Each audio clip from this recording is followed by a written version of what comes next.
မရှိသေး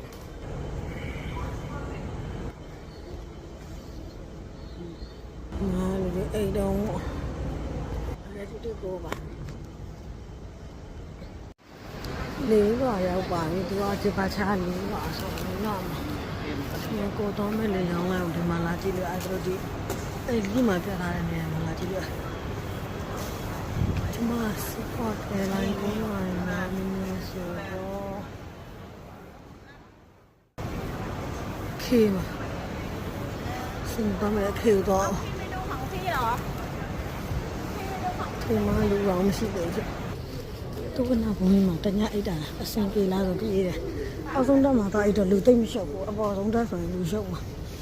အောက်ဆုံးတက်မှာတော့အိတ်တော့လူလည်းမလျှော့ဘူး